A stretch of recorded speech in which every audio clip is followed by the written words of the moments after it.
මම අද ඔයාලට ඉදිරිපත් කරන්න යන්නේ මධ්‍යහ්නය පිළිබඳව 14 වෙනි වීඩියෝ එක. 13 වෙනි වීඩියෝ එකේ මම ඔයාලට මධ්‍යස්ථය පිළිබඳව ඉදිරිපත් කරා උදාහරණ සහ වාසි අවාසි පිළිබඳව. මධ්‍යහ්නය පිළිබඳ වීඩියෝ එකේ මම ඔයාලට කිව්වා අද අංක ගණිතයේ මධ්‍යහ්නය, බරකල මධ්‍යහ්නය, ගුණෝත්තර මධ්‍යහ්නය, හරාත්මක මධ්‍යහ්නය කියන කොටස් හතර ගැන කතා කරනවා කියලා. අපි බලමු මධ්‍යහ්නය කියන්නේ මොකක්ද කියලා. මධ්‍යහ්නය කියලා කියන්නේ ව්‍යාප්තියක තියෙන අගයන්ගේ සාමාන්‍ය යන අදහසට තමයි මධ්‍යහ්නය කියලා කියන්නේ. ව්‍යාප්තියක තියෙන අගයන්ගේ සාමාන්‍ය. බොහෝ මිනුම් මධ්‍යහ්නය පදනම් කරගෙන කොට නැගෙන ඒවා ඒක ප්‍රභේද කීපයකට බෙදෙනවා. මධ්‍යහ්නය පාන්තර හෝ අනුපාත පරිමාණයකට අයත් ගණයක් විදිහට තමයි සැලකෙන්නේ. මධ්‍යහ්නය එතෙන්දී කොටස් දෙකකට බෙදෙනවා ප්‍රාන්තර සහ අනුපාත කියලා. මේකෙදී අපි අංක ගණිතමය මධ්‍යහ්නය සමාන්තර මධ්‍යහ්නය විදිහට හඳුන්වනවා. ඒ වගේම බරකල මධ්‍යහ්නය ඔයාලා අහලා ඇති බරිත මධ්‍යහ්නය කියලා. ඊළඟට ගුණෝත්තර මධ්‍යහ්නයයි හරාත්මක මධ්‍යහ්නයයි ඒක ඉතර පැහැදිලි කිරීමේ අවශ්‍යතාවයක් නැහැ. අපි බලමු අංක ගණිතමය මධ්‍යහ්නය කියන්නේ මොකක්ද කියලා.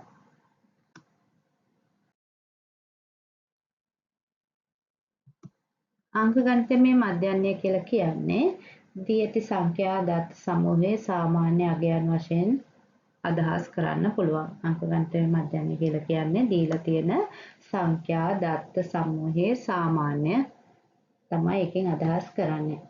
අපි බලමු xi නම් වූ ව්‍යාප්තිය කියන්නේ ලකුණු ව්‍යාප්තියක් පිළිබඳව අපි මෙහෙම හඳුන්වන්න පුළුවන්. ලකුණු ව්‍යාප්තියක් ගත්තොත් එම xi නම් ව්‍යාප්තියක අපි x1 x2 x3 ඔහොම කියලා අපිට ඒක හඳුන්වන්න පුළුවන්. අපි ඕකෙදී මේ අංක ගණිතමය මධ්‍යහ්නය අපි හොයනකොට මෙන්න මේ රීතිය මෙන්න මේ සමීකරණය භාවිතා කරනවා x bar එතකොට සිග්මා xi ඒ කියන්නේ සිග්මා එක අපි ලකුණු ප්‍රමාණය ගන්නවා n කියන්නේ තියෙන ව්‍යාප්ති ගණන ඒ කියන්නේ වැලියු තියෙන අගයන් වැලියු ගණන අපි එතෙන්ට ගන්නවා. එතකොට මෙන්න මේකෙදී මම උදාහරණයක් දෙනවා. පහත් දක්වන ක්‍රීඩකයෙක් එක්දින තරඟ වට 10කදී රැස් කරගත් ලකුණු කියලා මම ලකුණු ටිකක් ඔයාලට දෙනවා.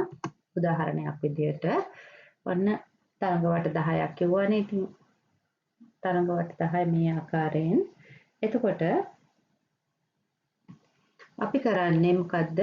මේකේ data value එක ගන්නවා. ඒ කියන්නේ xi එක අපි ලකුණු විදියට ඔහොම අරගෙන ඔය ටික ඔක්කොම එකතු කරනවා. උඩ තියෙන සංඛ්‍යා ටික එකතු කරලා එතකොට තරඟ වට 10ක් කියවනේ. තරඟ වට 10න් බෙදලා බලනවා. එතකොට 10-5ක් තමයි එන්නේ. එතකොට සංඛ්‍යා ව්‍යාප්තියක xi සහ fy වශයෙන් තීර්ථ එකක් තියෙනවා නම් ඒකට අපි මධ්‍යහ්නය ගණනය කරන්නේ මෙන්න මේ ආකාරයෙන්. fy කියන්නේ එතන frequency කියන එක. ඔන්න ඔය ආකාරයෙන් තියෙනවා. එතකොට අපි බලනවා ඒක සමීකරණයකට දාලා කොහොමද වෙන්නේ කියලා. ඔන්න ඔය ආකාරයෙන් තමයි. Sigma xi fy sigma fy සමානයි x bar කියලා අපි ගන්නවා. එතකොට සිග්මා කියන්නේ මෙතන එකතුව කියන එක. එතකොට xi කියන්නේ එතන තියෙන සිග්මා xi කියන්නේ සිග්මා ලකුණු වල එකතුව. එතකොට සිග්මා fi කියන්නේ total frequency එක. එතකොට x bar විදිහට තමයි අපි ගන්නෙ. එතකොට මම එකට උදාහරණයක් දෙනවා මේ ආකාරයෙන්. පහත දැක්වෙනවා සිසුන් 100ක් ඇගීම් පරීක්ෂණ වෙද්දී ලබාගත් ලකුණු. ඔන්න ඔහම ලකුණු සිසුන් xi fy කියලා ගන්නවා. එතෙන්දී ලකුණු විදියට දෙක දෙනවා. සිසුන් ගාන 4යි xi fy කියන්නේ මෙතන ලකුණු කියන්නේ xi කියන එක. ඊට පස්සේ අපි ඔන්න ඔය ආකාරයෙන් දීගෙන යනවා.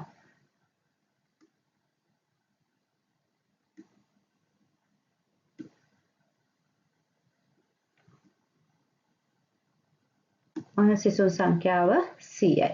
එතකොට සිසුන්ගේ මේ data value එක xi fi එක අපි ගන්නවා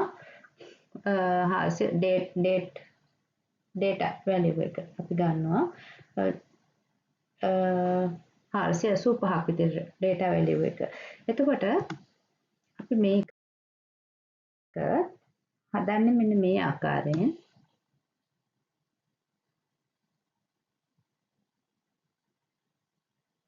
අර 485 අර එකතු 485යි සිසුන් සංඛ්‍යාව 100යි. එතකොට අපිට එනවා කොහොමද 4.85ක් simple average එක විදියට. ඒ කියන්නේ x bar විදියට. අපි ඒක simple average එක විදියට ගන්නවා. x bar විදියට ඔන්න ඔය ආකාරයෙන් එනවා. එතකොට ඔය ආකාරයෙන් තමයි අපි ඒක ගණනය කරන්නේ.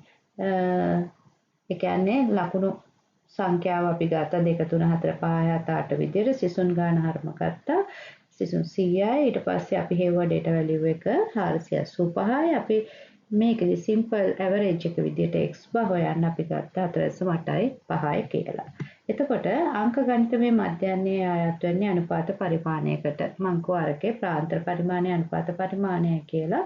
එහෙනම් අංක ගණිතමය මධ්‍යයනයේ අයත් වෙනවා අනුපාත පරිමාණයට. ඊට පස්සේ අපි බලනවා අංක ගණිතයේ මධ්‍යයනයේ තියෙන වාසි මොනවද කියලා. එකක් තමයි ගණනය කිරීම හා තේරුම් ගැනීම පහසුයි. ගණනය කරන්න පහසුයි, තේරුම් ගන්නත් පහසුයි. ඔයාලට හරි පහසුයි ඒක. මොකද ලකුණු ප්‍රමාණය දුන්නම සිසුන් ගානෙන් බෙදලා වැලියු එක හදා ගන්න පුළුවන්. ඊළඟට ඉතා බහුලව මේක භාවිතා කරන්න පුළුවන් භාවිතා වෙනවා. ඒ වගේම ඕනෑම ව්‍යාප්තියකට මධ්‍යයනයක් තියෙනවා. ඕනෑම ව්‍යාප්තියකට මධ්‍යයනයක් තියෙනවා. ඒ වගේම තමයි හැම අගයක්ම ගණනයට දායක වෙනවා. ඒ වගේම පස්වෙනි වාසිය තමයි මධ්‍යයනෙන් ගණනාවක් එකතු කරුවද සාමාන්‍යකට එළඹිය හැකිය. මධ්‍යයන ගණනාවක් එකතු කළා වුණා සාමාන්‍යකරණයකට එන්න පුළුවන්. ඒ වගේම තමයි බීජීය රාශියක් වශයෙන් පරිහරණය කිරීමේ හැකියාව තියෙනවා. මේක බීජීය රාශියක් වශයෙන් පරිහරණය කරන්න පුළුවන්. ඒ කියන්නේ ධන, ඍණ, වැඩි කිරීම, බෙදීම ඕවා එකතු කරලා මේ බීජීය රාශියක් එකතු කරලා පරිහරණය කරන්න හැකියාව තියෙනවා. ඒ වගේම තමයි ව්‍යාප්තින් සැසඳීමට ප්‍රයෝගී කරගන්න පුළුවන්. ඊළඟට අපගමනය වෙන විනුම් සඳහා පදනමක් සපයන. ඔන්න ඔය වගේ වාසි ගොඩාක් තියෙනවා මධ්‍යයනයකදී. ඊළඟට අපි බලමු මොනවද මධ්‍යයනයේ තියෙන අවාසි කියලා. මධ්‍යයනයේ අවාසි තමයි දී ඇති අගයන් අතරින් එකක් නොවිය හැකිය. දීලා තියෙන අගයන් අතරින් එකක් නොවෙන්න පුළුවන්. අපි අර කලින් එකක් ගණනය කරා 20 කියලා අපිට ආවා ගිය වීඩියෝ එකේ. ඒකෙදි දීලා තියෙන එකක් අපිට ආවේ නැහැ. එහෙම වෙන්න පුළුවන්. ව්‍යාප්තිකයේ අන්ත හා අසාමාන්‍ය අගයන් මධ්‍යයනයට බලපෑම් කරනවා. ව්‍යාප්තික තියෙන අන්ත හා අසාමාන්‍ය අගයන් මධ්‍යයනයට බලපෑම් කරන්න පුළුවන්. ඒ වගේම තමයි ව්‍යාප්තියක අගයන් වල විෂමතාවයන්ගේ තරම. ඒ කියන්නේ තරම කියන්නේ අගය වැඩි නම් යෝග්‍යතාවය අඩුයි. ව්‍යාප්තියක අගයන් වල විෂමතාවයන්ගේ තරම එහෙම නැත්නම් අගය වැඩි නම් යෝග්‍යතාවය අඩුයි. ඒ කියන්නේ දත් අතර වෙනස්කම් තියෙන්න පුළුවන්. ඊළඟට ව්‍යාප්තියක ඇති අගය සමාන වැදගත්කමක් දිය නොහැකි නම් අංක ගණිතයේ මධ්‍යයනය යෝග්‍ය වෙන්නේ නැහැ. ව්‍යාප්තියක ඇති අගය සමාන වැදගත්කමක් දියන්න බැරි නම් අංක ගණිතයේ මධ්‍යයනය යෝග්‍ය වෙන්නේ නැහැ එතෙන්ට.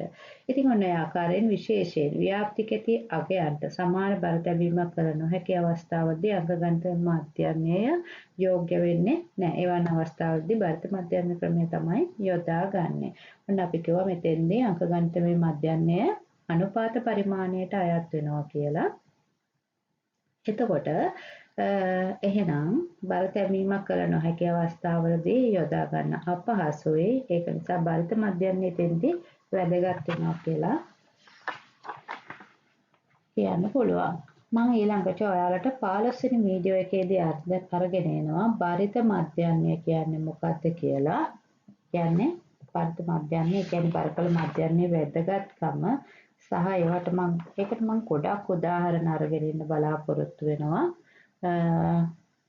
ඒක කොහොමද ගණනය කරන්නේ වගේ ආකාරයෙන් උදාහරණ රාශියක් එක මම ඒක පැහැදිලි කරන්න බලාපොරොත්තු වෙනවා.